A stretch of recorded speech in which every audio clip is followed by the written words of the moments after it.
Ready, Melissa? Making sure Jesse's. Okay, perfect. Morning, everyone. Like to welcome you to our Tuesday, August 27th regular board meeting. And like to start with Pledge of Allegiance.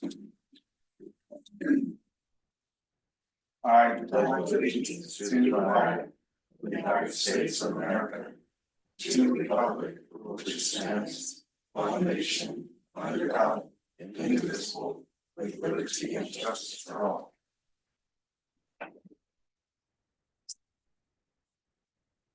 Okay.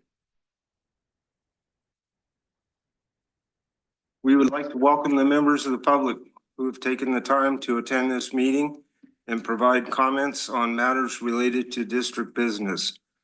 Any member of the public may address the board relating to any matter within the board's jurisdiction.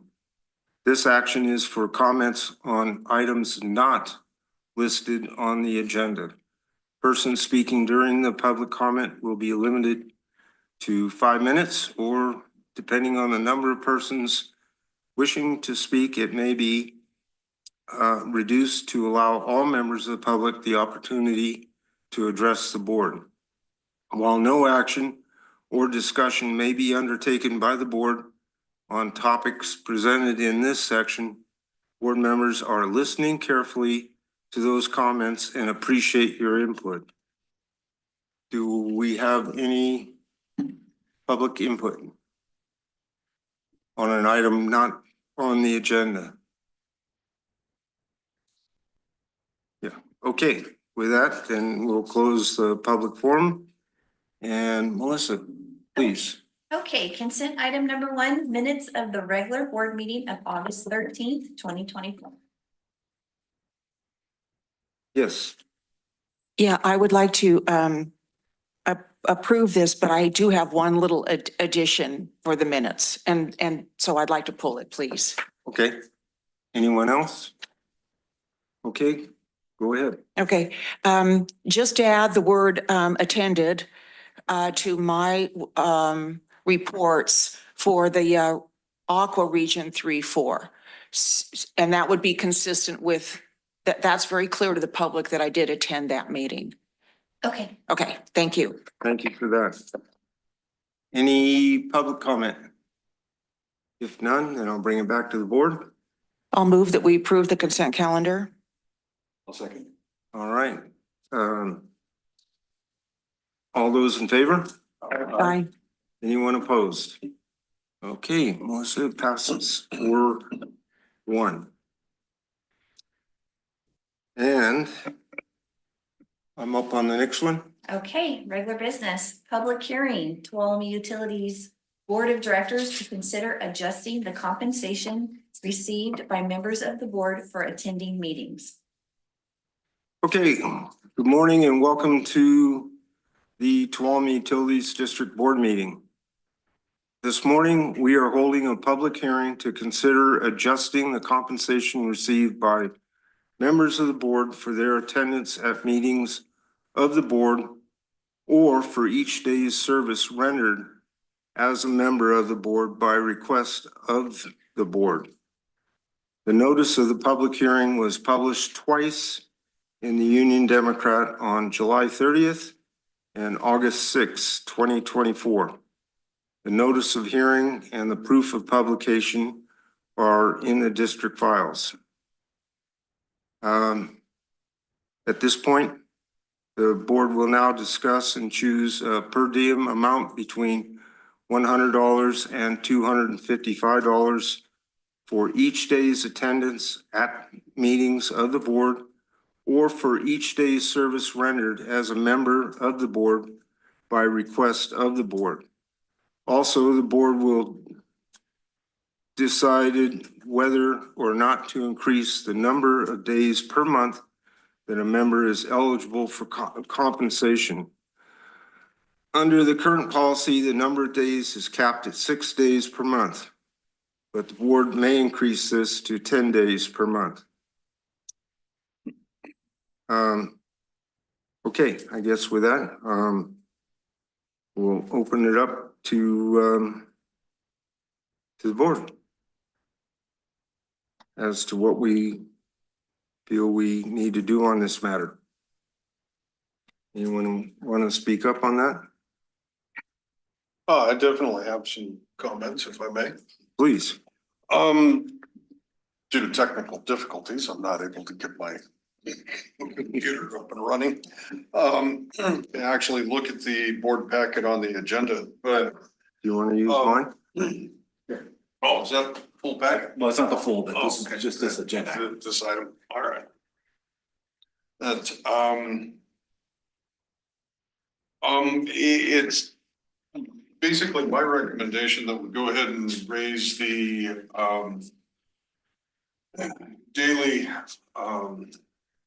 reimbursement from the $100 to the $255, based in the longevity of time that it's been. For me, one of the things that came up as I was running for the board was when I found out that the board only had $100 per meeting was, you know, we gotta do something about that, a normal person putting in time is, much more valuable than that. They have a, required job. And it was brought to my attention that it was set in the water code.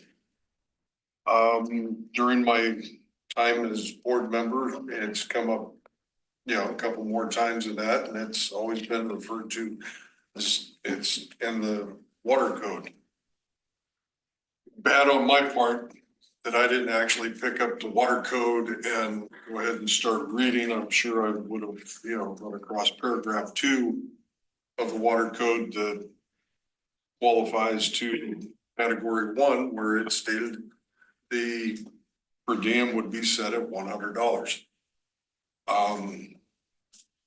I think it's just almost neglectful that, it's gone this long, for the board to actually have a raise in this. I think the second part of this, raising from 6 to 10 meetings per month, I can't think of too many times I've ever, very few time cards that I've seen in the consent calendar or consent Claim summary. claim summary. Thank you. I've actually had 10 meetings listed on them. Regardless of the, 6 that are in there, plus, other meetings attended, certainly it'll be up to future boards, as my tenure as board member is going to term out, to kind of look at and regulate. I'm sure the board will be capable of, discussing, things of that and future amendments to the board documents to, confirm that. So my recommendation is that we go to the 255 and go ahead and authorize 10 meetings per month. Okay, thank you for that. Anyone else want to speak up? Yeah, thanks for throwing that out, Director Boatright. I mean, not throwing it out, but putting that on the table. I think this is long overdue as well. I think that there were, for the same reasons. And I know I had made a lot of inquiries at Aqua and others to find out what other directors were doing and how they were doing it. So again, I think it's symptomatic of other issues, but I'll table that. So anyway, the long and short of it is I agree. Obviously, it's not going to benefit me, but I feel that since the inception, it has been frozen. And we were told it was frozen. And so I think that a 255 would also cover any mileage that any other board member has without adding more burden to processing timesheets or whatever for mileage. So I think that that's a fair amount. I think it's long overdue. Okay, thank you. Director Jacobs, do you have anything? I don't right now. Thanks. Okay, I have a couple comments. First of all, thank you for bringing up the points that you did. You, at the meeting when we originally brought this up, you, let me ask, Jim Perkins first. What is the, it's never been raised since TUD's inception, period. What is the amount? Isn't it like 5% or what's that amount per year that is Jesse's on as well, our general counsel, but I think the water code allows up to 5% each year. each year? Okay. And you had figured that out. What was that? What did that come out to? Because I don't recall. Director Ringen, what you're referencing to is I went back the 31 multiplying factors, which is years since the per meeting, per day of service has been installed, and I actually compounded the 5%, meaning that the year one, it went to 105. But in the next year, if you multiplied it by another 5%, it would be $5.25 added onto that, and thereby compounding it. By the time I've got to 20 years, it had actually already exceeded the $255. And I actually stopped my math at that point in time. That is And of course, it's been over 30 years. correct. Okay. All right. Well, thank you for that. I appreciate it. I too feel that this is long overdue. And I look at it this way, is that like extending the amount of meetings from 6 to 10. I know on the stipend sheets that I turn in, there's it varies each month, of course. Sometimes there's only 2 meetings, and sometimes there's 6, and sometimes there's even more than 6, but 2 of them go below the line and are not compensated for. So I look at it like when we reach the number of 6, does that mean that all the meetings after that diminish in value? That they're not worth anything? That seems to me that it would, even though it's never done it for me, I go ahead and do whatever it takes to get the job done, but it might give the impression to certain board members that, well, I reached 6, so I'm not going to do anything more. I don't think that's productive at all. So, at any rate, I agree with the board that, with the rest of the board members that, I feel we should move forward on this. Anyone else have any comments? The board members? No? Okay. Oh, Jesse has his hand up. Oh, okay. I can't see him, so No, he just went up. yes or no? Yes. All right, Jesse. Thank you.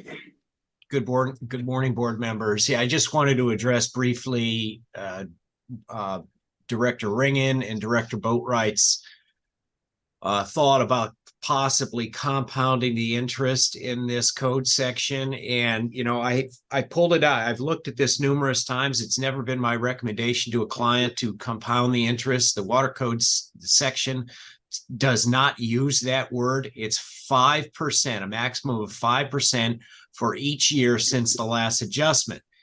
The water code section does not say 5% of what, but it's in the same sentence as the compensation of $100. And so that is how we came up with the 255. I'm using 5% of $100 for each year since the last adjustment. That is the most conservative approach, because the water code, if the water code said compounding, or if that's what our legislators intended, they should have used that word, but they haven't.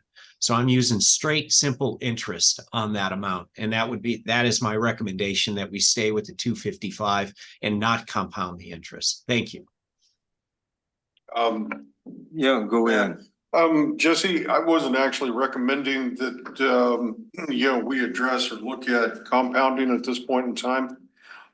It's just if in year 1992, the first 5% was applied, and then in 93 and so on through subsequent years, that would actually show that it was a higher amount than what is actually calculated here.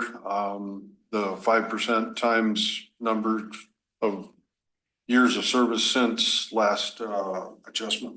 Thank you. Okay, yes, go ahead, Director Bailey. Yeah, thank you. I have a procedural question, but I also have I have a comment, and I'll state the comment first, and that is that we are transitioning to divisions for our elections. And I do think that there is an incentive that this compensation will help future board directors. It'll incentivize them to attend outside, like say Aqua or mountain counties and whatnot. And I'm just serious. That's just sort of the way the world goes right now. And it may even incentivize people to actually run. So while folks are appointed now and they ran unopposed, I think in the future that this will help, pique people's interest to take an interest in their water. So that is my comment. And then I have a procedural, the way the resolution flows, I have some comments on that, but I can wait on that until you want to take public comment on this. But I do have some little points to clarify the resolution. Do you not think they would be good before public comment? Yeah, I could do that now. Yeah, I think that probably, Okay. I would, if that would be the next thing I'm gonna do, is open it up to the public for their comments. So I would like them to have everything that they can have Okay. on the table. Okay, so if we go to the resolution, and this doesn't have really any bearing except that the little first whereas clause is kind of awkward in the fact that it says, whereas, TUD is a California County Water District located in Tuolumne County, organized and existing under the California County Water District law. It just, to me, seems like it would read a little more naturally if it says, and was organized and exists under. So that just seemed like a couple of words were missing. No big deal. Doesn't change the meaning. I'm just pointing that out. And then the one thing that is just a little bit not exactly misleading, but it does not reflect the fact that we've never had an increase since the inception. And that is, let's see, which one is it? It says somewhere the last adjustment, okay, 1, 2, 3, 4. Whereas the last adjustment made to the district's per diem. Well, it wasn't even an adjustment. It was boom, out the chute. So that is a slight, if you're going to be an historian and look back at the record, that this reads not quite true. So then the other thing that is just really, only because I've been here a long time, it was during the Sarno reign, for lack of a better word, that they increased the daily aqua. I mean, if you want to get picky, we used to only get $100 for the whole time we were at aqua. 4 days. Yeah, 4 days or 3 days, however long, we got $100. That was it. And then it got changed, and I don't exactly know how, because I wasn't on the board at that time, to where at least if you attended aqua, you were getting $100 a day. So I don't know if that needs to be reflected in here, and but I just am stating that for the record, that was the only slight bump in the per diem or in the stipend. So that's all I want to say there. So in other words, I would like the fourth whereas clause to change, and we can do this later. I mean, doesn't mean that we can't pass this now. That to reflect what it says in the description where it says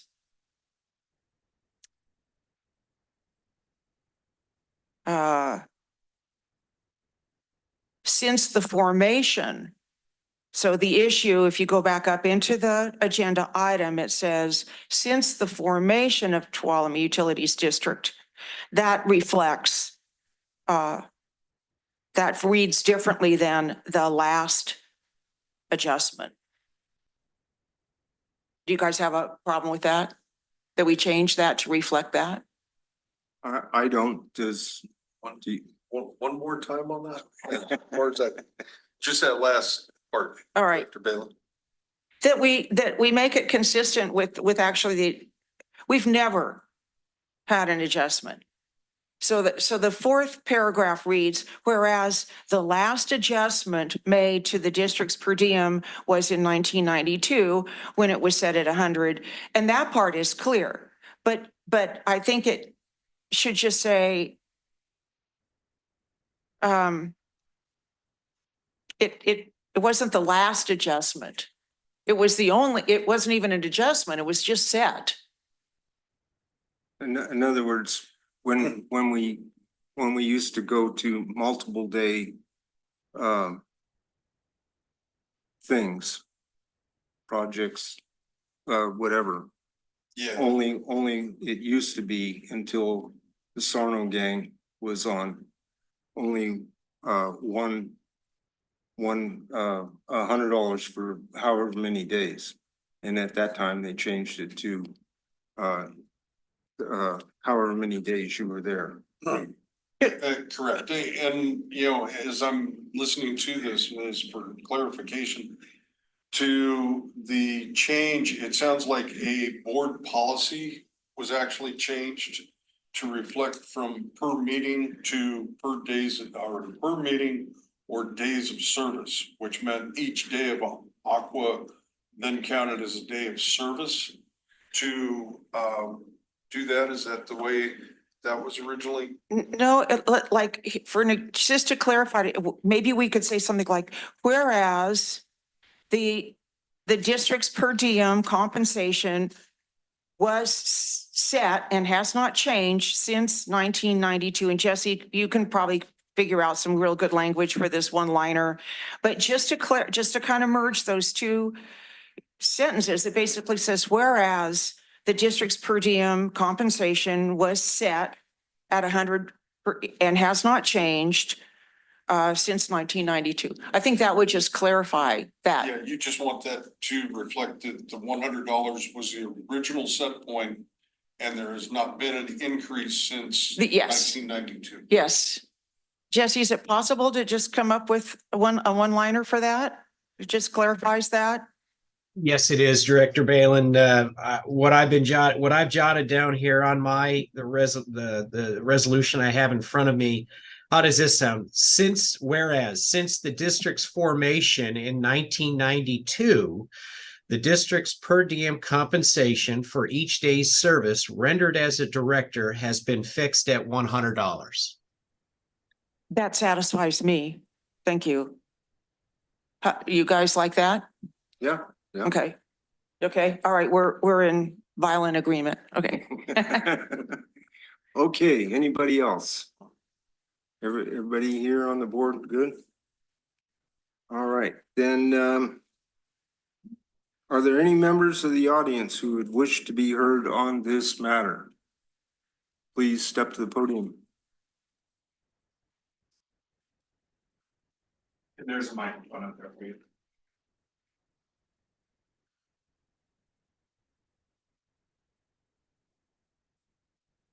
Hi, my name is Maya Morrison, and I'm familiar with a lot of you. And I am opposed to this because of the way it was written in the newspaper article. We have all been experiencing a huge increase in our monthly amounts. Perhaps you need to go the opposite way. I mean, if we're paying more, maybe you need to pay less also for your per diem. I can see that $100 is too low for now. I do agree with that. The public hasn't really been apprised of these policies and amounts until bam, it's in the newspaper. I'm surprised that there are not more public people here. And I'm just opposed to this entire amount because that's a huge amount. 100 to 255, right? I mean, do it gradually, perhaps like we're having to pay for our monthly amounts. But just to go that much, that's a large amount. I'm not aware of any other public entities that pays that much in this county. Yes, you did research on other counties, as Director Balin has mentioned, but they aren't our county. They're not paying as much in rent or housing or food. So I feel that this is, to use one word, obscene amount jump. Thank you for your time. Okay, thank you. Anyone else from the public? All right, seeing none. If there's nothing further to be presented relating to this item, then I hereby declare the public hearing to be closed and return the matter to the board for consideration of the recommended action.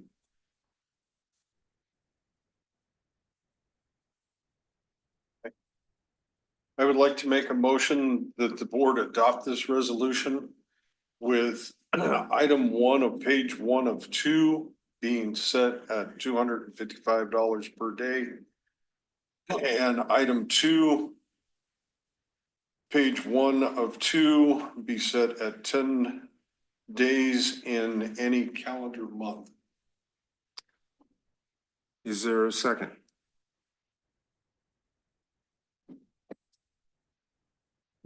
I'll second it with providing that that fourth clause has been amended using Jesse's language. Okay. I'll second it. All right, with that, is there any further public comment? If not, I'll bring it back to the board. All those in favor? Aye. Those opposed? Abstain. Okay, you got that, Melissa? 3-1-1. Thank you. Thank you, everyone. And when you get caught up there, Melissa, if you would, please. Okay, item number 3, consider district participation in water main extension to serve 9 parcels in community of Jamestown, Daily Court. Okay, good morning, everyone. I'm Antonio Ramirez with the engineering department. I provide customer service to the department. This item I'm bringing before you today is a little different than other items, my usual developer agreements and variances. This is asking for the district to participate in a water main extension to serve 8 existing customers. These customers all live in the area of Daily Court. Most of them live on Daily Court, 2 of them live on Pulpit Rock Road. This is near the Rawhide Road, near the Whistle Stop in Jamestown. Again, these are 8 existing customers. These customers have meters that are located next to the bridge near the Whistle Stop with private water lines that extend through the road, across the bridge, a second bridge, I think it's Peppermint Creek Bridge, to the residences. Some of these lines are nearly about 1,200 feet long. The district inherited this system back in '92, but the situations existed way beyond that. So it's been around for quite a long time. Since 2007, we've had about 24 on average call outs or various kinds of calls per year. There are more calls that we get that aren't logged, so that's probably more than that. These usually come sort of seasonally, like in the fall and springtime. So they kind of often will come all at once, usually in inopportune times. So it's something that's gone on for quite a while. I literally have a folder that goes back with Polaroids in it of some of these same things.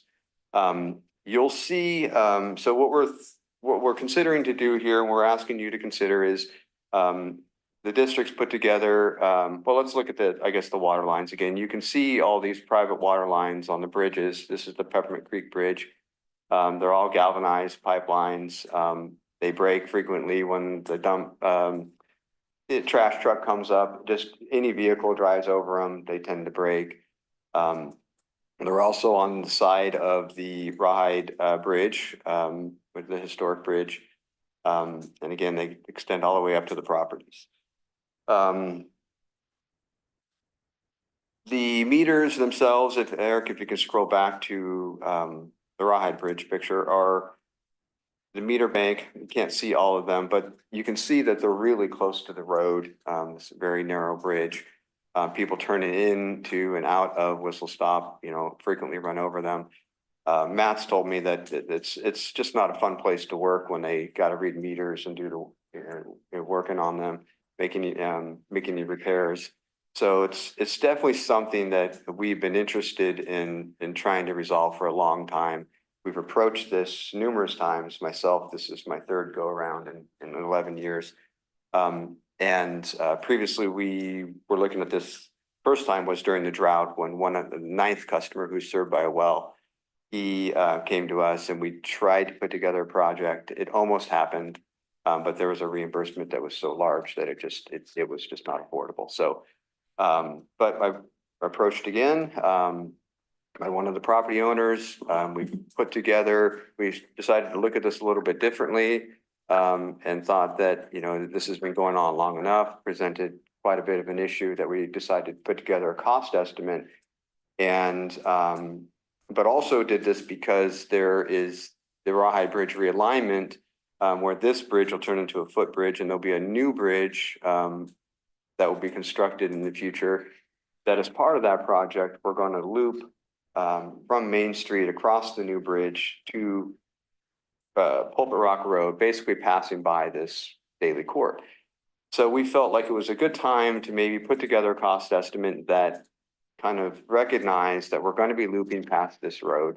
And so that maybe we would participate in by doing our portion of the loop now, and then also participate in going up Daily Court, just to offset our costs of all this maintenance and the risks that our staff are taking. So Eric, if you want to maybe jump to the exhibit map, maybe I can kind of show a little bit. So you'll see in the red there, that's the portion of Main that we're proposing to construct. And then further to the right side of the page, you'll see sort of a smaller dashed gray line, sorry. That is the future alignment that will tie in Main Street, Jamestown, and create a loop. So the first portion, the 8-inch portion in red there, is about a 240-foot portion of the future loop that we would construct fully at our expense. So our labor we cover and materials we'd be doing. Then there's a 6-inch portion, about 580 feet, that we would cover a portion of. But the property owners would pay. I think we're offering the material, they're paying for our labor.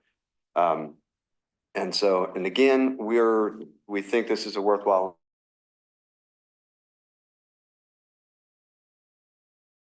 year, and it's only going to get worse. Then Eric, if you maybe want to jump to the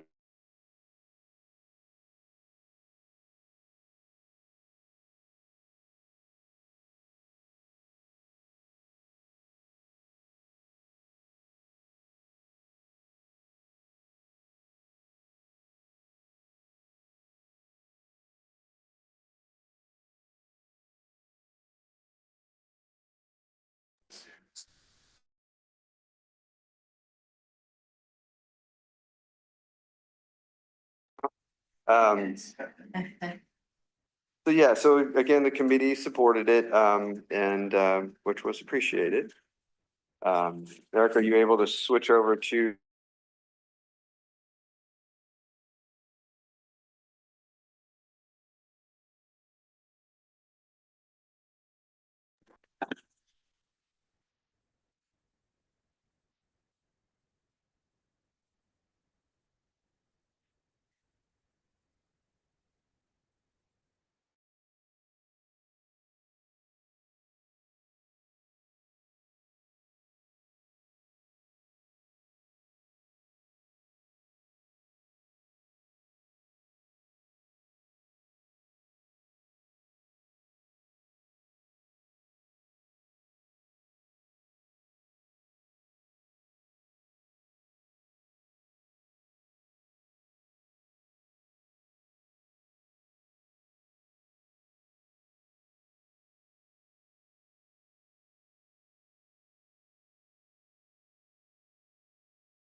like to see that cleaned up. And then an actual breakdown on the $48,098 divided by the 8 properties. So the individual is actually signing for their portion of this project. So we just too, and we felt like it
It's, yeah. But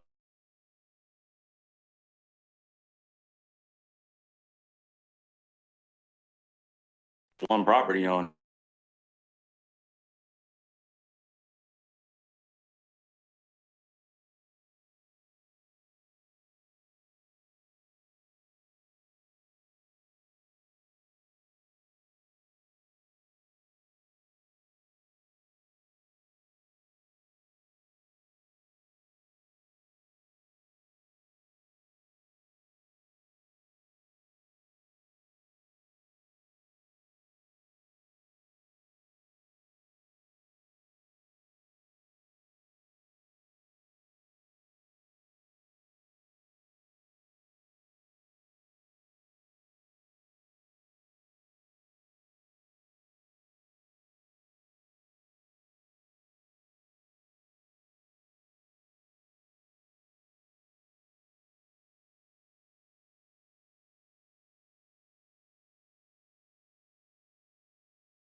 This project that'll come up in the future, at this date, versus some point in time in the future. That, but our commitment from the property owners is what I would like to see a little bit more solid. Well, personally, I'd like to hear from the rest of the board and note that this went to committee for robust discussion as well. But I mean, Jesse's on, he can chime in too, but item number one says, I understand the district will only proceed with the project until they have collected the total property owner's share of $48,000.98. So, it seems pretty clear that unless and until we receive the $48,000, we won't proceed with the project. So I'm not sure what else needs to be. I know we can always make things more clear and more clear and more clear, but to me, that's pretty clear. But I'm open, it's one of the reasons why we have Jesse around. Help us here, Jesse. Are we vulnerable here the way that's stated? I'm sorry, General Manager Perkins. I lost a lot of audio of this discussion item. And so I don't have all of the background that was shared with the board. If you can repeat the question, a little bit more context, I'm sure I can provide an answer. Jesse, we're talking about the confirmation letter from the property owners, items 1 through 4. And my concern is making sure that the, financials from the property owner side is somehow fully committed. To me, it seems, that the wording within this and the way the wording reads, item 2, I understand the district will only proceed with the project until they have collected letters and commitment from the 8 property owners. But it doesn't say that, financially the bond or, collecting the, money for the project is, locked up there. Thank you. Thank you, Director Boatwright. Let me take a look here. I will say that the plan, and I expressed it earlier, is that I need to get 8 letters from the 8 property owners. And then from that point, we'll schedule it. And then, but we won't start buying equipment. I won't put out a work order until I have $48,000 and all checks are cleared. That's what I'm intending to do. Has this letter already gone out? No. Director Boatwright and staff, I think maybe the only thing that I would change in this letter as a suggestion is in the first paragraph, add something that the property owner receiving this letter is one of the 8 property owners from which items 1 through 4 must be met. It's clearly the context and intention of the letter. You wouldn't send that letter to any of the other 8 any other property owner, but just to clarify that they are one of 8 and that these commitments will be binding on not only them, but the other 7 property owners. And I would just add something in the first paragraph to that effect. Otherwise, I think 1 through 4 read fine. What about the, in item 1, changing the word until to if? And I understand. And in item 2, changing it to, I understand the district will not proceed, changing the word only to not, and until they have collected the commitment from the 8 property owners. With respect to the numbered paragraph 2, I think that'd be fine. I think they say largely the same thing. If you would prefer to phrase that in a negative manner, will not proceed with the project. Yeah, that's clear. I have no objections. I think that makes it a little bit better. And then with respect to numbered paragraph number 1, only proceed with the project until if they have, again, I mean, if that's, I think it says the same thing, Director Boatwright, but if that's your preference, it certainly isn't going to it isn't gonna make it any worse. No, I think it's fine. Yeah, either way, Director Boatright, sure.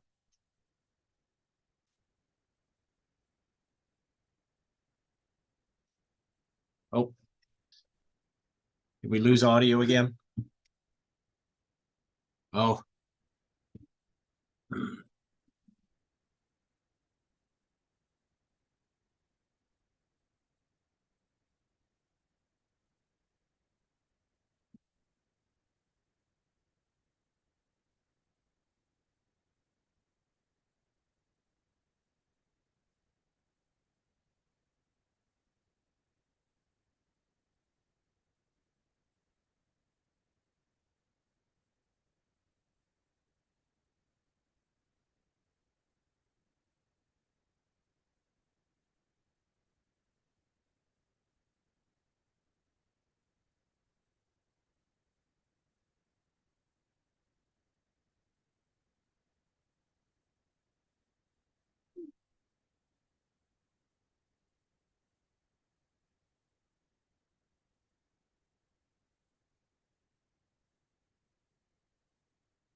Go ahead, Jesse, see if you can hear me.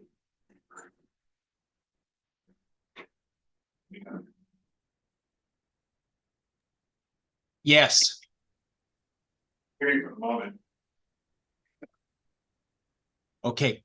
I'll hang up on I was gonna dial in on the phone. Okay. Well, I still do it just in case. Okay. Oh, all right. Well, No, you're good, you're good, go ahead.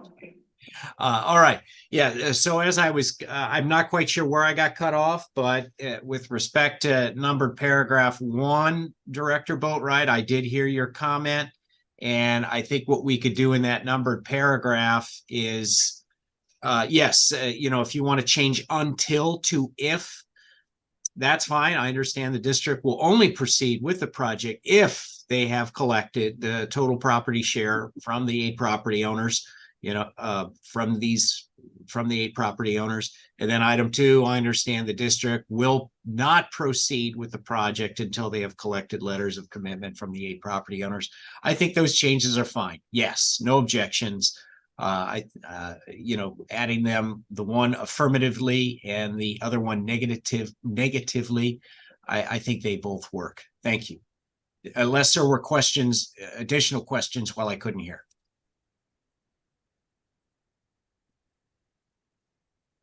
Okay, so are we? good to go? I'm good. If you'd like to bring up comments from the committee, or if they're. Yeah, that's where we're going next. But I want to make sure you were done. I'm good. Okay. Okay, Go ahead, thank you. Barbara. Yeah, first, yeah, I agree with Director Boatright with your suggestions there. Okay, I appreciate that this went to committee on August 14th. I think that that provides a clear record for what was discussed and the project scope. And a lot of times our recommendations, the whole project scope is not included in it. So which is because it's just we're just voting on kind of the synopsis of it. So with that, it came up before committee. We had a great discussion on that and also the Valley Vista development, which I'll report on for the reports. But essentially, Antonio did a very thorough job of going over it so that we really understood what we were going to be recommending. And Director Ringen stood in there was a conflict of interest with Director Kearns. So after hearing everything and looking and the property owners, some of them were there to advocate for this project. I differ, Director Boatright, slightly. I think this was, if I recall, came in under the McCullough era for the Pulpit Rock area. Could be wrong, but it was like one of the first things that Tim did when he became, when TUD was early on, when TUD took it over. They wanted it, you know, Remember that yeah, frame, but wasn't sure if we inherited or just moved it. yeah. Yeah, to get those folks off the ditch up there at the Rimrock area. So at any rate, I think that staff did their due diligence on this. I appreciate that it came to the committee, and the committee recommends that this item be approved by the board. Okay, anybody else on the board have anything to say? Go ahead, Director Jacobs. Yes, first of all, I'd like to say I'm certainly in favor of proceeding with the project. I see it, as a long-term benefit to us, to the TUD and the ratepayers, and also the fact it's going to improve fire flow and improve, safety of the region. So those are very, very positive benefits. So even though we're authorizing or proposing to authorize, the $93,000, it has a benefits far beyond just the 8 folks that are on daily. There was reference in the packet about the source of the funding for the 93,000. Could we expand on that a little bit? Apparently it's going to come from CIP funds. Is there a specific area that we're moving funds around, or is it kind of a general So, movement of funds? yeah, I think, well, why don't you answer it? That way I'm not.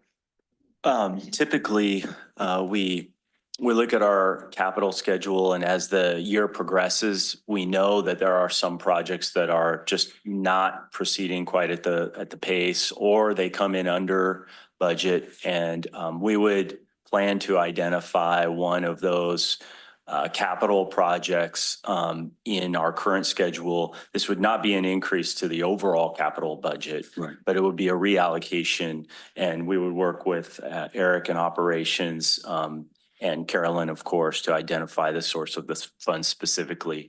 Right now, I don't have a specific project, or we're still kind of early on in the year. So it's not a matter that we're sacrificing something that is urgent to reallocate for this one. It's kind of there are a lot of moving parts. Correct. Yes. We won't be not doing another CIP project in favor of this one. We will just be reallocating some funds left over, or that we haven't expended yet due to a schedule. Okay, thank you. Yeah, and as an example, I think this was the Rawhide Loop was at one point on the CIP, but because the county was progressing so slowly, it got bumped till later on. So same kind of concept will probably happen here. Okay. And then just kind of a general question. I know we've had discussions about our leak policy, et cetera. So if I'm a TUD customer and there's a leak on my side of the meter as opposed to TUD side, am I as a homeowner responsible for that, or help clarify So where the for like the boundaries are? existing situations, Yes. like the person the farthest one that has 1,200 feet of pipeline, if it breaks anywhere in that 1,200 feet from the meter to their house, they're responsible for it. Okay. And the problem is they won't see it for a while, especially if it's near, going into Peppermint Creek or something. It may run for, they won't know until 60 days later when April calls them and says, hey, why your bill's really high? Mhm. And but most of them, they got pretty used to it. They all work together. Kathy just told me someone had a break and they were literally helping that person over a couple of days fix it. So they're all in sort of the same boat. And unfortunately, she also said that this isn't something that's new buyers are often informed of. So it's often a surprise for a new buyer too. So it's unfortunate. So the many times we've gone out to repair leaks, does the owner reimburse TUD for those? Oh, I'm sorry, I didn't understand that. No, the property owner is going to fix anything from the meter to their house. Okay. So if one of these lines breaks, they're fixing it at their expense. And we may go out and tell them, Mhm. I don't know, sometimes Our staff sometimes helps people out, but typically they're not gonna do that. So the average of 20 something calls a month, that is A year, I think. a year, I'm Yeah. sorry, that's on the homeowner's dime, basically. No, not in that, no. If we go out and we respond to a call like that, they're not paying for our staff to go out and let them know that there's a leak there.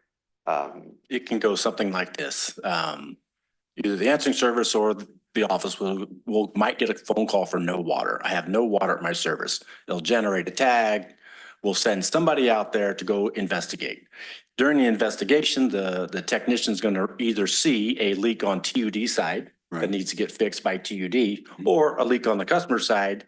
And if it's bad enough, we'll shut it off and notify the customer. Or if it's not really bad, we'll still just notify the customer they have a leak, something like that. So that's a service that we're providing to the customer. Right. Okay, and there's no charge for that service. Okay, thanks. Okay, you're good. All right. All right, I've got a few questions here. First of all, this was presented to the Water Committee by Mr. Johnson, and you weren't available that day. And the committee did review it, and it seemed like a good thing, and the committee did, as Director Balin mentioned, move to have it go to the board for further discussion and possible adoption. In the interim, I've got some questions on this, and some of them got answered here during the back and forth that's just occurred. Did I hear correctly that we meaning TUD has 27 possible, well, no, not possible, 27 leak calls to that 8 customers I think a year, or is that just last year, or? it's an average of about 24 tags or calls. So meaning sometimes there's and some of this data is pulled from our old accounting software, so it doesn't come in to our current software in the right way. So I had to try to interpret it a little bit. So sometimes there's just notes on the account. So I went into all these customers' accounts and I looked to see what the history was of phone calls. So some were just notes. Customer says, hey, I have a leak, just want to let you know. Or there's never a staff that's driven out there. It's just been with utility billing and the customer. So these are just notes on the account. Other ones are actual tags, after hour calls. So I try to kind of make it sort of vague a little bit, but that there's, you know, that kind of activity with these property owners. But whether half of them are after hours calls, I don't know, because I can't tell from the data that I get. But also there are things that happen that we don't always even get noted to the account. So there's, you know, there's conversations that I have that I don't necessarily note to the account. So it just usually the notes that go to the account have to do with a high water bill and there's some back and forth with accounting. So Okay, well, it's still a little vague, very vague in my mind as to, because when it was brought before the committee, it was, well, this is going to save TUD a lot of money. Well, if you get a call and the customer says, we have no water, or there's a problem of some sort, then staff is going to be notified. They're going to send a staff member out. And I would assume, if you go back and look at the pictures, which you don't need to, but if all the meters are in one spot, and this has been a trouble area for years and years, they're going to go out there already with the assumption that they're going to lift the lid on the meter box. Oh yeah, it's running. Oh no, there's no water. It's on the customer side. Slam, boom, they're back. So that's not going to be much expense on the TUD side. I mean, it's an expense because there's somebody that had to drive out there. There's time and everything else. But I mean, we're not talking about a huge expense. It would be interesting, and I thank you and Director Balin for trying to I wanted to ask if we had any history as to who did that install. I just, for the life of me, I cannot imagine that TUD, no matter when it was, would ever have installed a nightmare like that. I mean, I've never seen anything like that before in my life. If nothing else, why haven't those lines freeze broke over all these years that we've had hard freezes down there and everything else? That's insanity to set up something like that. So anyway, we don't know who did it, when it did. I'm assuming we inherited it because I just can't believe TUD would ever allow our staff people to put something like that in. Matter of fact, I would believe that more so that it was probably done as a developer thing when they were developing daily court, but I'm just theorizing now. And all of the meter boxes are at the Rawhide Bridge, correct? Okay.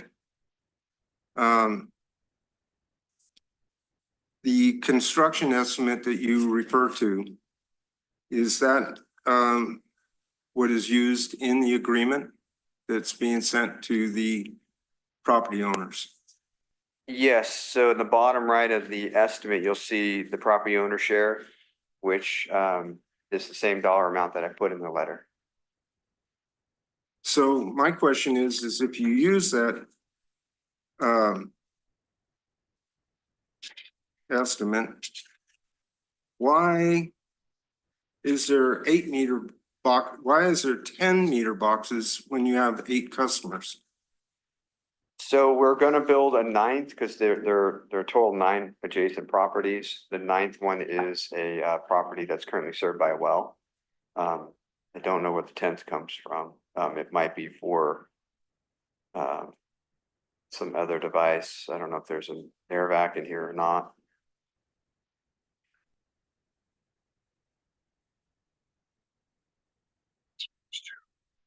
Right here, actually before daily court. So this is actually Pulpit Rock. No, I get it, but what I'm leading to is why are they not included in the agreement? Oh, see. Yeah, there's an air valve in there. Yeah, so that's what that's for. Excuse me? There's an air valve in there, an air vac included in there, item number 11. So the That 9th is requires a meter box with a lid. There are no water meter. You're gonna reuse all the old water meters, correct? wherever possible, yes. Yes So or no? Well, there might be some that are manual reads, so Matt would swap those out. That's not in the estimate. Right.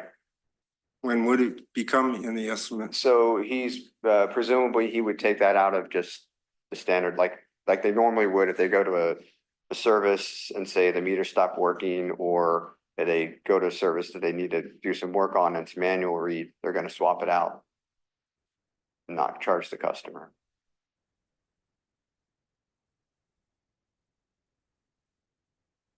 Okay, locate and abandon old service lines.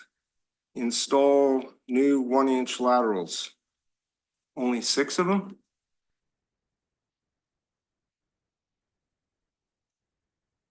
Which line item are you on?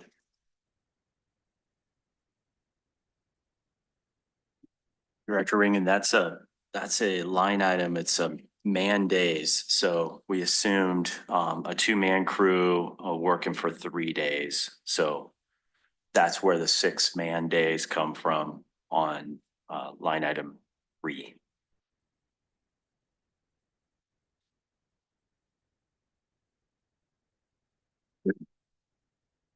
There's no debris disposal or labor to dispose of it included in the estimate.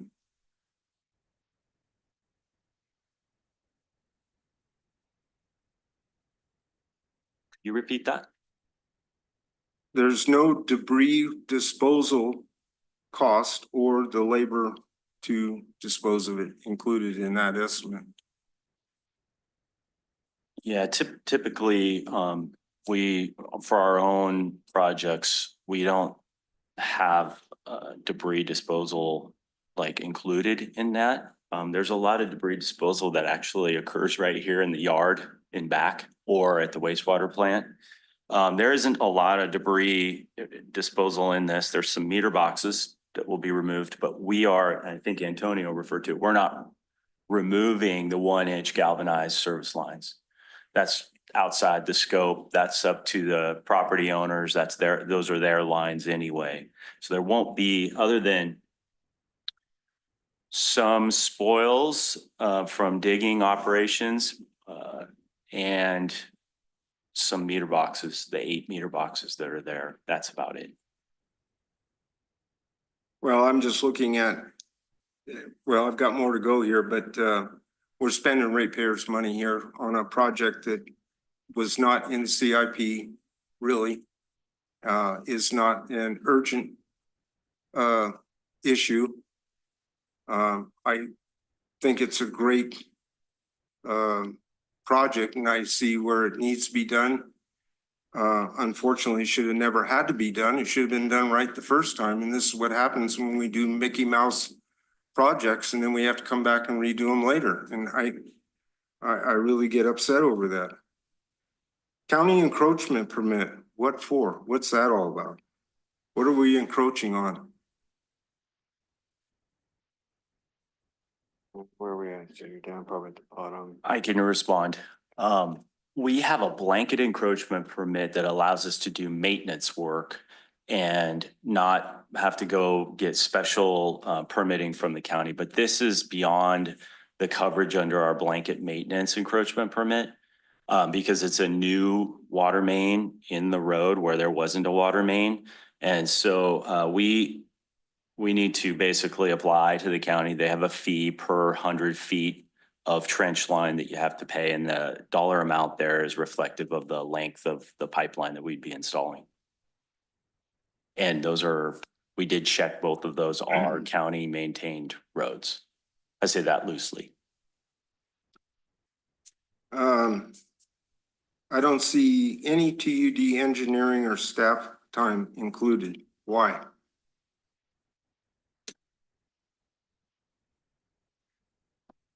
Well, the engineering time is really, there's no plans that need to be generated for this project. I mean, we take our field book, essentially, this is our construction crews are building it, which is the beauty of that. And they'll do a USA and they'll line out where the saw cut will be and they'll proceed with installing the pipeline. There really isn't a lot of engineering time. Certainly we have some time discussing it during this meeting that is not included in this because this is a construction cost estimate, but there is that amount of time that Antonio's spent interfacing with the customers. But we consider that honestly kind of a part of our customer service scope of services. Antonio does that with almost anybody who comes before the board on a variance request or development agreement.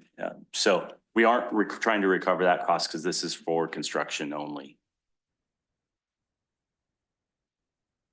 Well, I think that this needs to be viewed from existing ratepayers' viewpoint compared to the viewpoint of the parties that are going to be receiving this. And they are paying for, supposed to be paying for the labor. And it looks to me like there's a lot of labor items that are being left off or forgiven. And a existing ratepayer struggling paying their bill every 2 months might take a little bit of exception to this.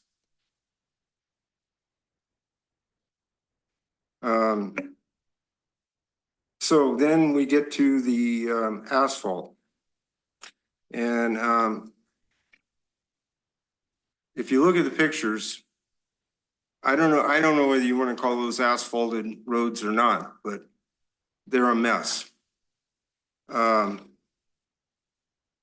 Why is there a disparity of the $2,578 on Daily Court compared to the Pulpit Rock Road of $24,750, and the Daily Court is like 2 or 3 times as long. How does that work? We're gonna try and stay out of the road. So basically what you're seeing there is basically crossing driveways, the driveway apron. How are you gonna find those pipes? Well, we're not necessarily gonna find the pipes, and we're gonna put the water main in, and we're gonna put the meters in the best location.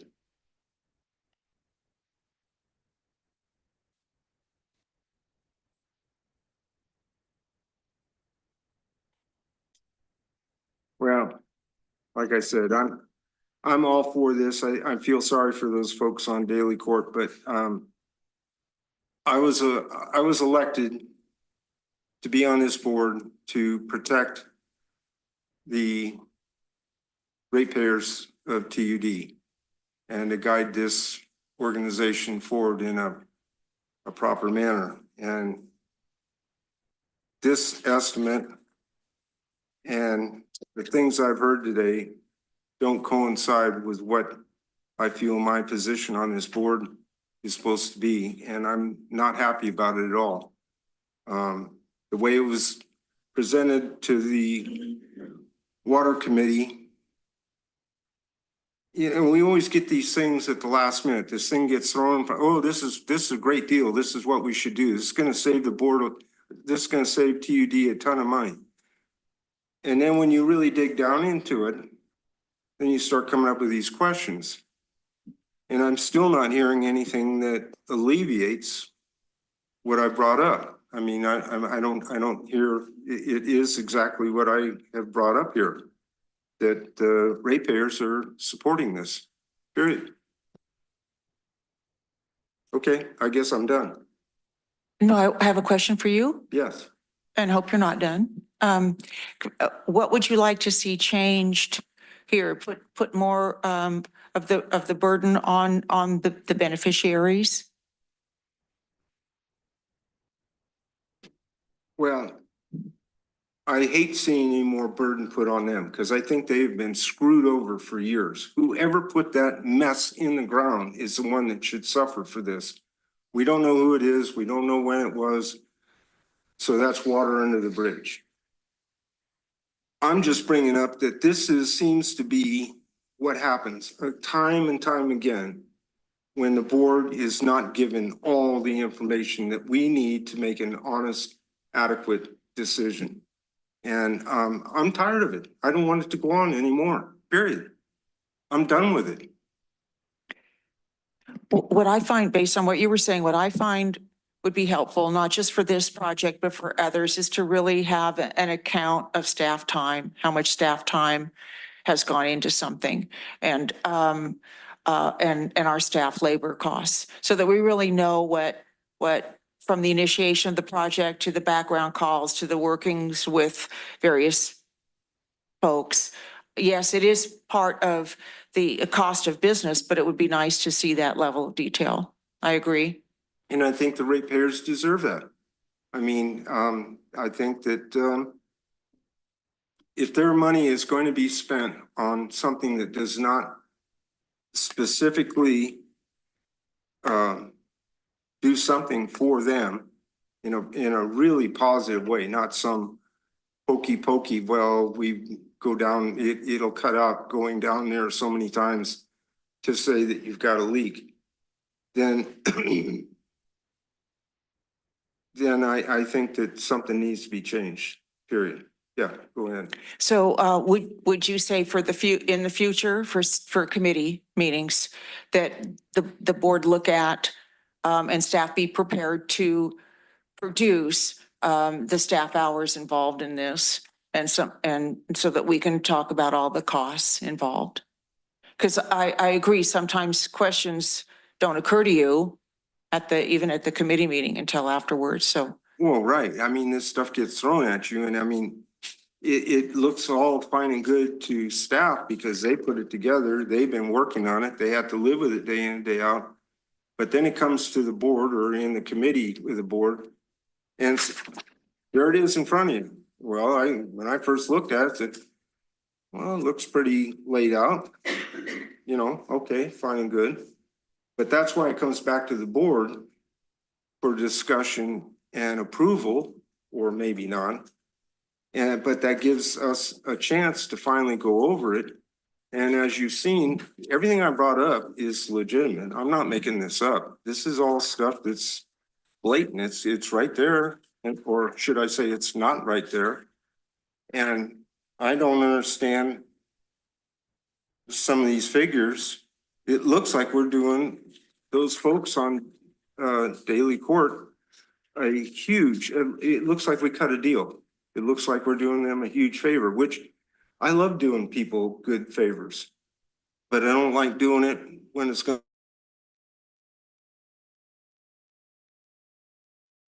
or shouldn't be spending. So I'll leave it at that. Anybody else have any? Did you make it through all your Yes. bullets? Yeah. I do have a question. Do we know what year the Pulpit Rock 8-inch water line was constructed? No, I'm trying to go off the date it expired. So it probably expired in like 16, so probably 2006-ish, 2007 maybe, something like that. Yeah, and the. Yeah, and that was just for a very short section of pipe.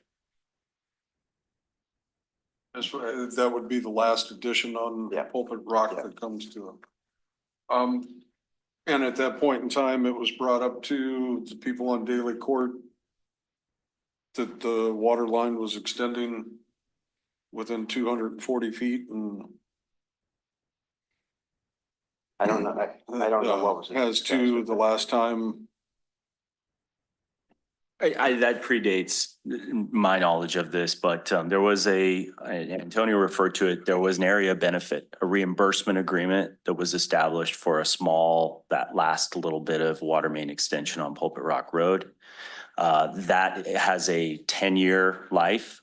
And over the years, on several occasions, property owners on Daily Court have come in requesting to have that water main extended, and we presented to them the costs, including the reimbursement, and it was just cost prohibitive for them. The reimbursement has since expired. And so, but I do think that your initial question is somewhere in that 2003, 4, 5, 6 range. I don't know the exact year. Yeah, that's. A long-term property owner on Pulpit Rock that, paid to, that was under the reimbursement clause is probably not happy. That, there's no legality on TUD to, back pay that reimbursement, area or. Section.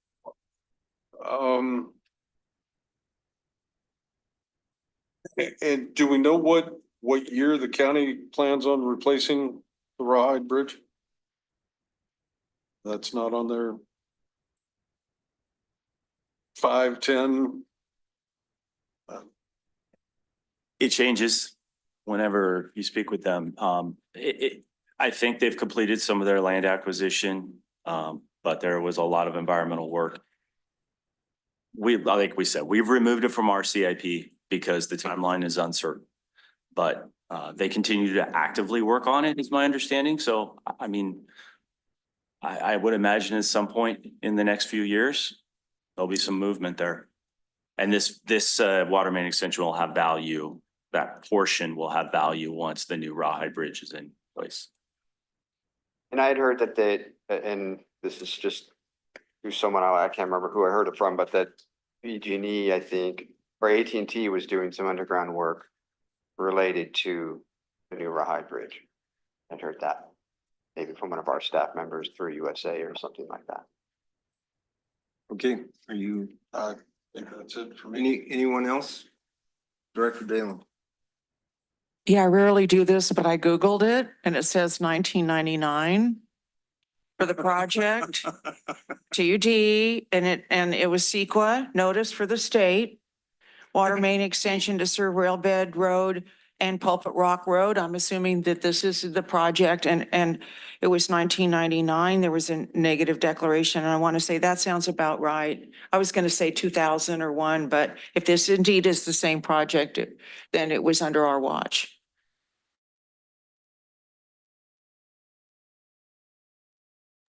Main line extension? Pulpit Rock and Rail.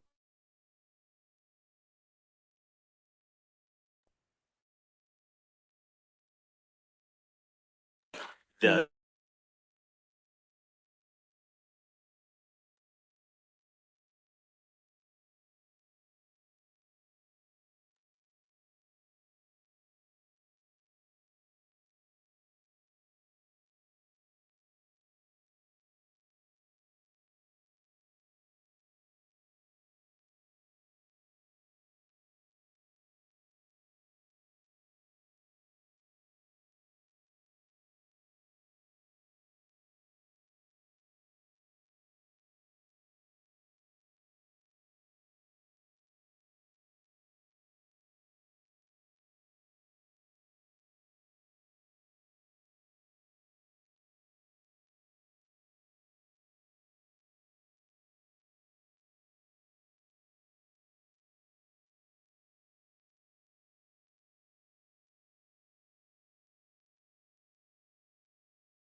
Doug, I'm glad you came up here. I was thinking you're a little close to the exit. He might. Well, Doug, this is your first board meeting, right? Yes. First and last, maybe, maybe not, who knows? I get a wild hair. So members of the board, again, it's my honor to present this resolution for Doug Everhart on his retirement. Doug is retiring this Friday, August 30th, 2014, and with nearly 25 years of service here at the district. And if you'll allow me, I'd like to read the resolution.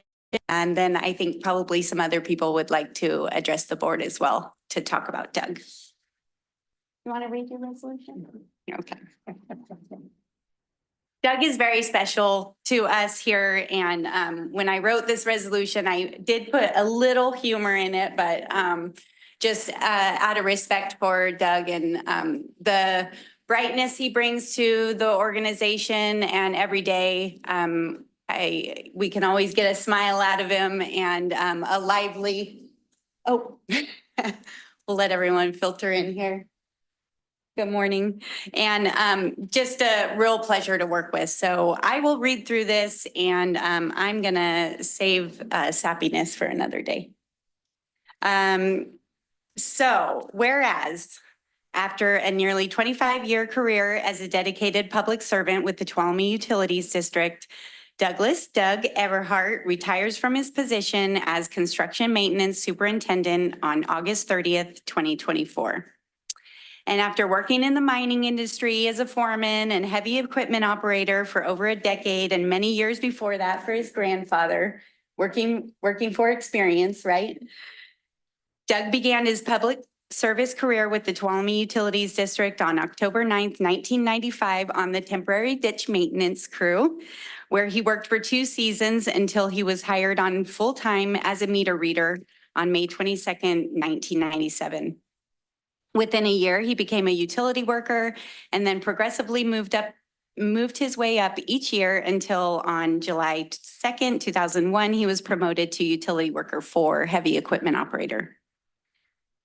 And whereas on a dark day in September of 2004, Doug had a momentary lapse of judgment and left the district to pursue another endeavor in the private construction industry. But luckily, in 2007, he came back to his senses and the district happily welcomed him back. For the next 3 years, Doug worked hard and has demonstrated not only his top-notch equipment operating skills, but excellent knowledge of construction, which led to his promotion to the construction maintenance foreman in October of 2010.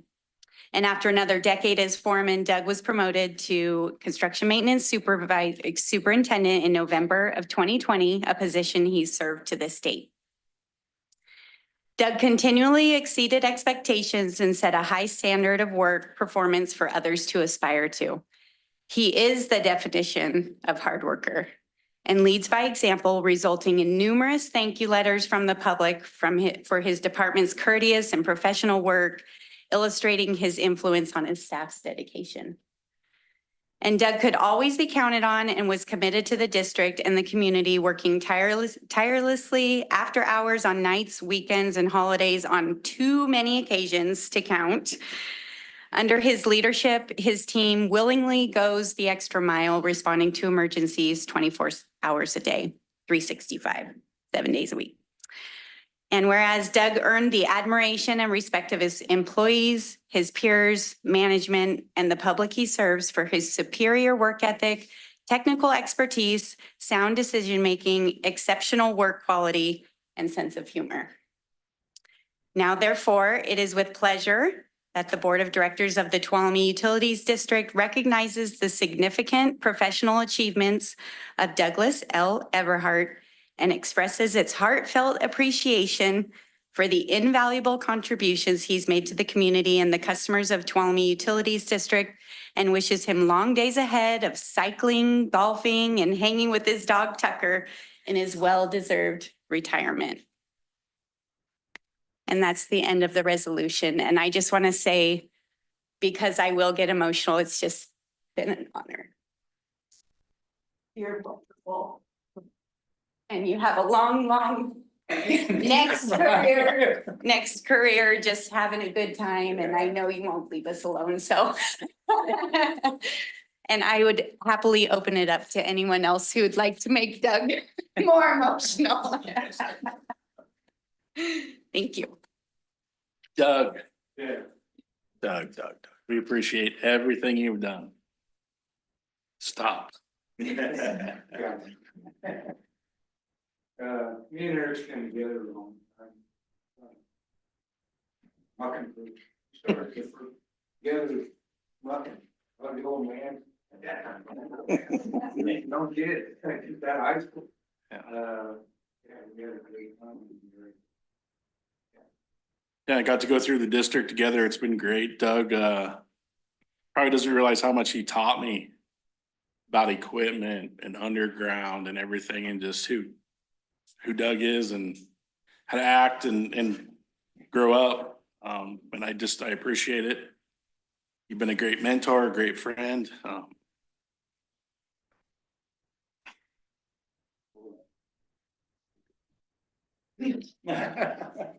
I'm happy for you, but I'm sad. And I wish you the best. Thank you. And I do mean it. You're a hell of a guy, Doug. And all your hours and time. Because we've been running you ragged for the past 3 years. But thank you.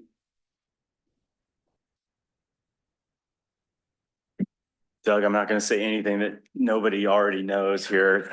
Everybody already knows, I should say. You've just, your temperament and your smile and your kindness, behind all that is just this work ethic, this tenacity is, I mean, I can't tell you guys how many times in the morning I would get into the office and Doug would come in with like mud all over him. It looked like he went to war. I was like, what the heck happened? And he was like, oh, I had to do this and this. And, you know, it doesn't matter if it's the wind, howling wind, or driving rain, or it's a blizzard out there. He'd show up and you lead by example. You really do. And you're not, I'm not gonna say you're old, but you're not young. And you get right into the trench. You really do it all. And I don't know, it's hard to find people like that. So anyway, they say that, you know, you stand on the shoulders of those that come before you, and we're gonna be standing on your shoulders for a long time, Doug. I wish you well in retirement. Anyone else? Rich? Danielle?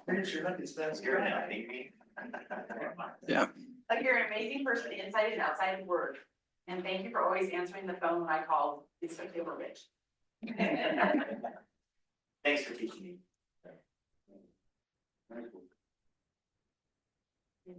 Been a pleasure.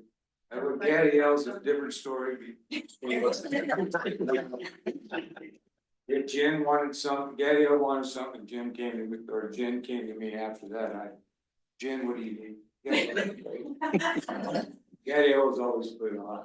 I always deal with Michelle, Jen, to get projects done before Gaddy. They got done. The highlight of your career would have been the turtle basking Yes. platforms, right? For Phoenix? Yeah. Okay, anybody else? Yeah, I've got some things I want to make sure staff had some time to talk. I don't know if I want to talk to Doug because I don't want to get emotional. And I'm rarely at a loss for words, and I'm not really completely at a loss for words, but I'm also not going to go on for a half hour like I can. I wrote one of Doug's last performance evaluations a few years ago. And in that performance evaluation, I wrote something like this, that you are almost the perfect employee. Now, there's a lot that goes behind that. And you know, I got to know Doug when I got here in 2000. He was already here, and I got to see him. I didn't really know him much then, but I do know then, or in the early days, we had some tough nights together working at the Crystal Falls water treatment plant when it was, you know, 10 degrees outside and things are leaking all over the place. And he's out there with bare hands trying to help me get this plant back in order. So I learned early on that this was somebody that we can count on. Again, there are so many stories about Doug's dedication and his absolute commitment to the customers and the ratepayers and the county and just in general. But even as recently as about 2-3 years ago, we had a leaked list about a mile long. We've got projects going on, and we have a new employee in the distribution department, you know, calls up Doug, says, "Hey, Doug, we got a leak over here." Doug says, "Well, hang on, let's go check it out." And Doug says, "Well, grab your shovel. We're going to go fix this thing." He goes, "What do you mean we're going to go? We're not going to get a backhoe or a suck truck?" He goes, "Nope, you and I are going to hand dig this thing right here, right now, and get it fixed." And that's just the kind of guy he was. The superintendent of the department grabbing a young guy and teaching him how to get this thing done. It would have been nice and convenient to have the backhoe, but they were all out and this leak needed to get done. So Doug, man, I'm telling you, I wasn't going to talk to you. This guy is something, and he really set the example for a lot of us, and we will not soon forget the leadership and everything that you bring to this district and you set for us. So I appreciate everything, you know, everything, Doug. I'm going to miss you. I'm gonna miss everybody. Okay, anybody else? You know, bring it back to the board. Go ahead. Definitely. Doug, thank you. Your dedication, service. You know, my time interfacing with you was while you were maintenance construction foreman. Your sense of, you know, duty, responsibility, always showing up when the call came in. But what I always liked was your sense of levelness, just a calm, you know, focus on a job, but the ability to find humor in the moment as well too. And certainly the job throwing all kinds of details. It can be anywhere from 25 degrees all the way up to 105 degrees. And the daily rigors of a job, just always having that nice, calm, smooth approach to getting done what needed to be done. I really hope you thoroughly enjoy your retirement and stay very busy. Thank you. Director Balen. Yeah, I just want to say thank you so much. It's really clear that you're respected by your peers, and that speaks volumes. And I'm glad everybody spoke up because this is a time to honor your legacy. And I wish you well. As a doer, you're probably not going to lack for projects. Which is, plagues people in retirement. So I'm sure you'll stay busy. But thank you so much for everything you've done for TUD. Thank you. Maybe I'll come back on the beach.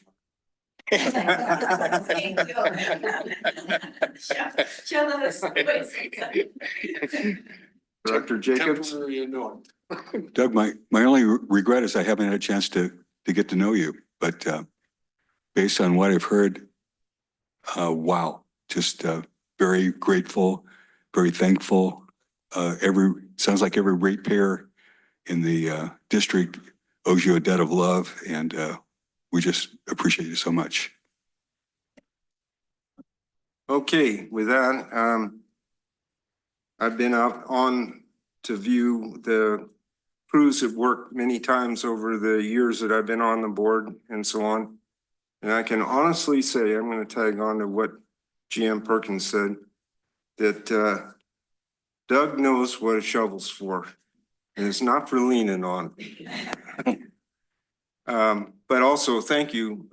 I think a testament to how valuable you've been to this district is the immense amount of work that has been accomplished over the past couple, 3 years. I've never seen, all the time I've been involved with TUD, this much done. So thank you very much for standing on the gas. The ratepayers really appreciate it. Whether they know it or not, they appreciate it.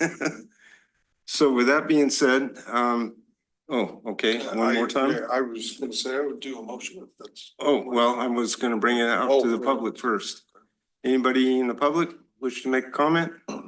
And I see none, so, okay, go ahead.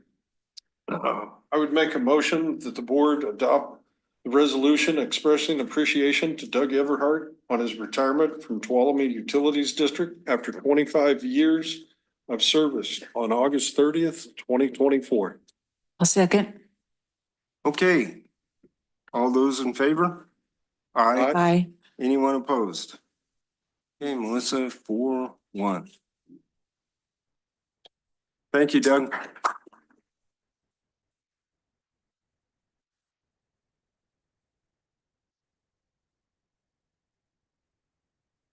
You'll have to read his word. Yeah, everybody, work, buddy.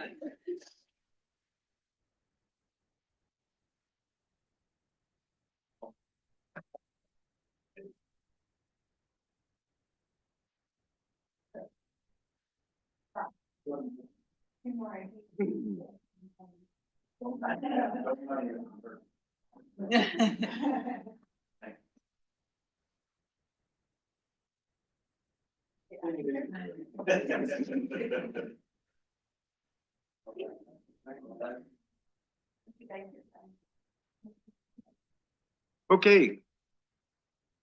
We will now move to staff reports. We have item number 5. Oh, that's right. Sorry about that. That's okay. I know that we Table item can't, number 5.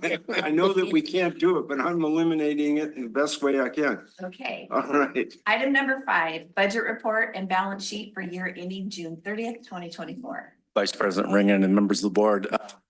Unfortunately, our finance director fell ill this morning and wasn't able to attend and present. I suppose we could adopt and file in this report. I think she has a really nice power presentation she'd like to present to you, and it's really positive. So if it's okay, I'd like to move this to the September 10th board meeting. 2 If weeks. I got board consensus, Sounds good. I've got questions on it, so that sounds good. Cool. So just take it to. Yeah. That's fine. okay, looks Thank you. like you've got it. Thank you. All right, now we'll try staff reports. Yeah, I have no reports. Thank you. None, none, and none. One, all right. Good morning again. Thank you. That was just really great to have all that. Doug deserves it. So I have some good news this morning. I just wanted to address the board and to notify you, and I believe you may have already seen it. It was in my mother load, but the district received a third CAL FIRE grant for fuels reduction project for 8 additional water treatment facilities, 3 treatment plants, and 5 tanks for about $167,000.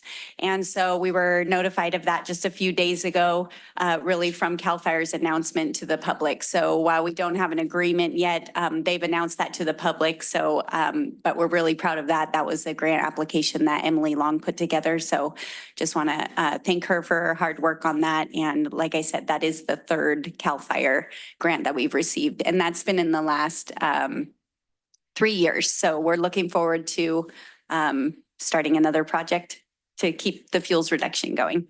And that's the end of my report. Thank you. Great. Okay, then we will go to directors' reports, and guess we'll start with you. Okay, we held a wastewater committee meeting, and we talked about Valley Vista. Followed pretty closely the water committee's recommendation. So Valley Vista will be coming back up before the board at some point in time for some further discussion. And we also discussed second agenda item for a land swap for adjacent property to the Twain Harte wastewater treatment plant. There were some questions brought up and referred to staff to answer those. And that will also be coming up before the board. That's Okay. all Thank you. Go ahead, Director Bailey. Okay, yeah, the water committee met on August 14th. And again, Director Ringen was there instead of Director Kearns. And so, of course, we discussed the Jamestown, the 9 parcels daily court. And then the second item we discussed was the Valley Vista development. And I just wanted to point out that the committee suggested that a new draft Valley Vista agreement be developed by staff and general counsel and be brought back to the committee for review. I think that's really important. And I found that the discussion was very enlightening. It's a good opportunity to be informal and for the board to really take a deeper dive and ask certain questions. I think that when the county decides to write a grant is on behalf of our district and let's say Jamestown Sanitary, the communication is very, very, very important between these 2 entities because that's when a trajectory forms from the initial discussion and then it just can get off from there. So I just want to reiterate how important communication is, even to have the county there at some of these meetings too, to answer questions that the board's committee members may have. And that's all I have to. Okay, thank you. Director Jacobs. I attended a T-Stan Irwin meeting with with Vice Chair Ringen and quite informative, quite eye-opening. It was evident to me that Director Ringen deserves so much honor and appreciation for all the time and effort and energy he's put into that organization, and we're all the beneficiaries of that. Okay, thank you. Welcome. All right, on 8/14, attended the TUD Water Committee meeting, which Director Balin already reported on. 8/15, worked on pretty much the whole day on the TUD JSD courts issue. Putting together a bunch of information and so on.